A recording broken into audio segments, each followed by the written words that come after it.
The biggest internal friction in life is in the relationship between husband and wife. Xiefeng. February 3, 2023. For generations, humans have praised and advocated for maintaining the relationship between husband and wife, and there is even a saying in the folks, better to knock down 10 temples than wreck one marriage. Traditional society placed great importance on marriage and family, and moralists spent their lives praising and defending them. Sociologists have written countless articles on how to maintain the relationship between husband and wife, and governments not only provide legal protection for the maintenance of marriage and family as a cornerstone of social stability, but also crack down on speech and actions that undermine marriage and family.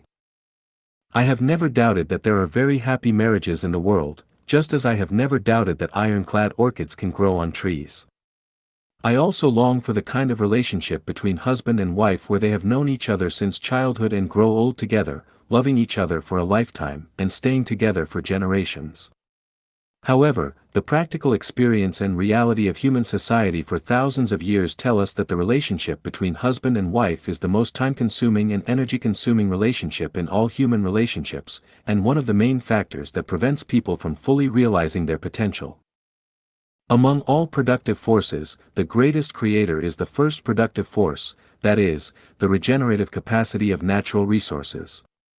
Without the greatest creator, the first productive force, no matter how capable humans are, it is a dead end. For example, how about if there is no rain? The second one is human. Humans are the second productive force.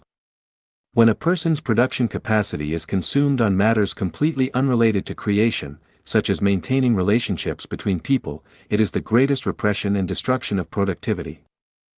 All men and women who have been married for more than 10 years can use a calculator to calculate where our time and energy have been consumed in our lifetime. Have they been consumed in innovation and creation? In a day of 24 hours, how much time do we spend on innovation and creation? Not much. We spend a lot of time and energy on maintaining the relationship between husband and wife, especially in the spiritual and emotional realms, and we are firmly held hostage by the relationship between husband and wife. First of all, after getting married, half of a person's personal freedom is lost. What creative and innovative ability can a person who has lost their freedom have? Slaves do not have the ability to innovate and create. If their thoughts and bodies are not free, where does their ability to innovate and create come from? If their property is not free either, where is the material condition to think about innovation and creation? Just maintaining basic expenditures such as food, clothing, shelter, transportation, and aging and sickness already exhausts a person. For married people, do you have the right to dispose of your own income? Do you have the right to talk to people of the opposite sex about ideas at night? Do you have the right to eat whatever you want? Do you have the right to go wherever you want during the holidays?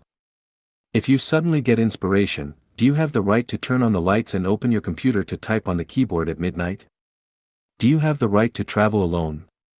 Do you have the right to chat and drink tea with your classmates of the opposite sex frequently? Do you dare not take care of your husband's or wife's emotions? When your husband or wife is in a bad mood, do you dare to say the word no? When your husband or wife is sick, do you dare not take care of them? And so on. These are all tangible and calculable drawbacks, but the compromises and concessions required in daily trivial matters also consume a significant amount of time and energy. Therefore, the amount of time and energy a person spends maintaining a marital relationship is enormous, and it is the biggest internal conflict in a person's life. Traditional beliefs and lifestyles hold that, upon growing up, every male should take a wife and every female should take a husband, is natural and right. Due to the constraints of thinking, people fail to realize that life can be better without marriage. Who has ever heard that everyone in heaven is married? No. Jesus Christ clearly tells us, in heaven, they neither marry, nor are given in marriage. Will life really be better if men and women do not marry?